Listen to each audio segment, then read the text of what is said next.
Welcome to Mind Life Weekly. My name is Derek and this channel is all about simple psychology for life.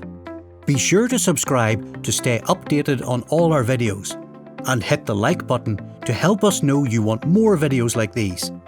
In this video, we'll talk about the 3 mind killers. You may not know them by name, but we have all met them at least once in our lives. So, without making you wait any longer, let's begin. Mind killer number 1, criticism. The first mind killer is criticism. Just to clarify, criticism doesn't refer to critical or analytical thinking. Critical thinking looks at a situation clearly and logically, then works out the reason behind it and its resolution. Criticism, on the other hand, is the habit of finding and pointing to the faults of others. We see a lot of people around us that are busy finding the faults of others. We call these people who have a habit of finding flaws in others a critical person. A critical person can kill their potential in 2 ways. 1. Whenever a critical person finds others' faults, they put negative energy into the universe, which eventually returns back to themselves. The negativity can increase to a level where there is no room for improvement. 2. The habit of criticism makes a person narrow-minded. It is a disease that closes all the mind's doors, stopping them from reaching their inner genius. As a result, the critical person starts seeing superficial things. Critical people will always see others' faults, and by quickly passing judgment, they will never know the reason behind their actions. As we have described in our previous videos, discovering your inner genius is necessary for massive success. Unfortunately, a critical person can never find their true intelligent nature. Because the habit of criticism can narrow one's mind, they will never think out of the box to discover their real self. They're too busy finding faults in others. Secondly, the negativity that comes as an outcome of the criticism shuts down the unconscious mind and spares no room for creativity. Mind killer number 2 is overthinking. Overthinking or overanalyzing is something that we have all suffered from at one point or another. Unfortunately, most of us do not recognize the damaging short-term and long-term effects it has on our health and success in life. There is a creative, problem-solving part in our brain. When a person overanalyzes a situation, they let the creative, problem-solving part of the brain run overtime. As a result, they lose all sense of rational thinking. You might ask yourself, if thinking too much is so dangerous, shouldn't I stop thinking altogether? Not at all. As we mentioned previously, strategic, critical thinking can unlock the door to problem solving. But thinking becomes problematic when we run through the same thought loops over and over again. In 2005, the National Science Foundation published an article summarising their research on the thoughts of humans.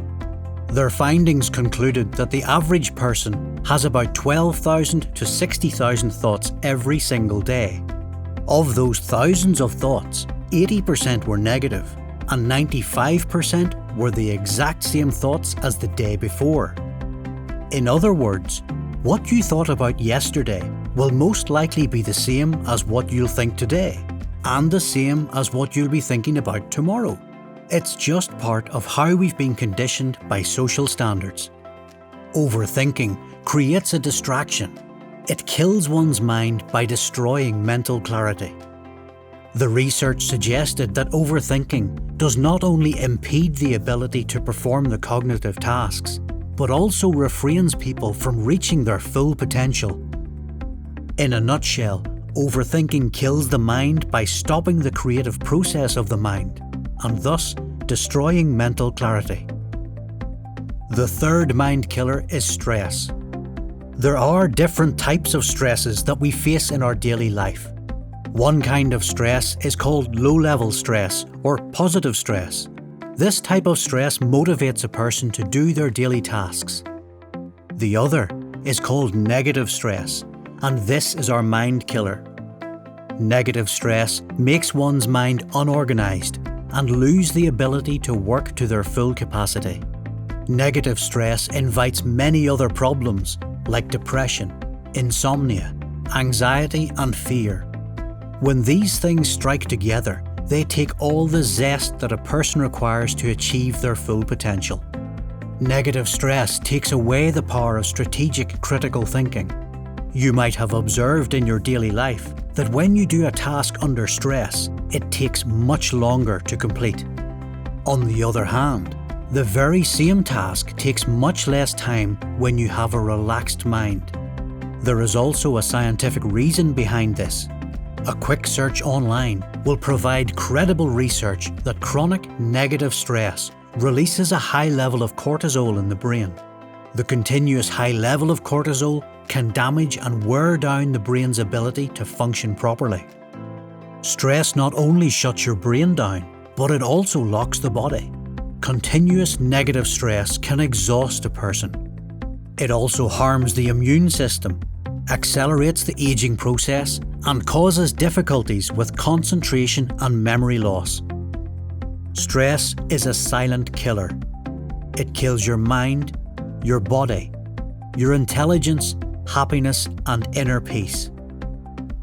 If you want to achieve mental calmness and peace, you need to eliminate or reduce life's stresses.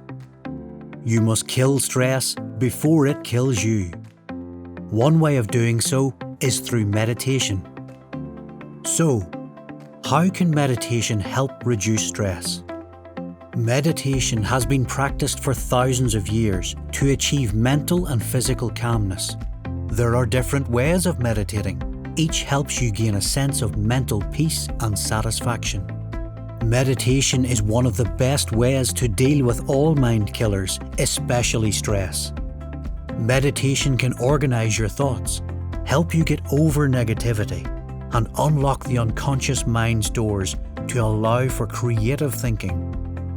As it is often said, good things take time.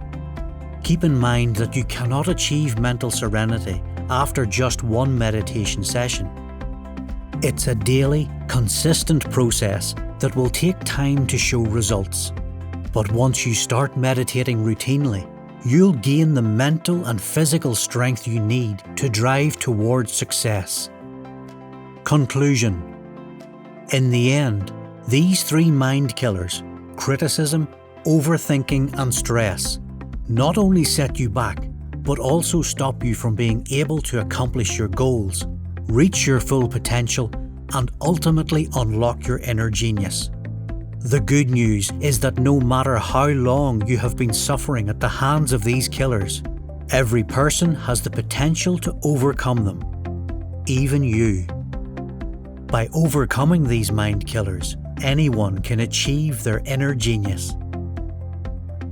I hope you learned something valuable from our video. The Mind Life Weekly channel will continue to have more discussions on the logical, rational mind, as well as the subconscious mind and all its capacities. We will eventually showcase geniuses throughout history and explain how they've used their minds in a subtly different way than most people do. You will learn how they became remarkable individuals in their life journey and apply those teachings to your own life. That's it from me. As always, thank you for watching Mind Life Weekly. Give us a thumbs up if you enjoyed this video. Share it with your friends so they too can learn about these three mind killers. And subscribe to stay tuned for our next fascinating video, which will be out sooner than you think.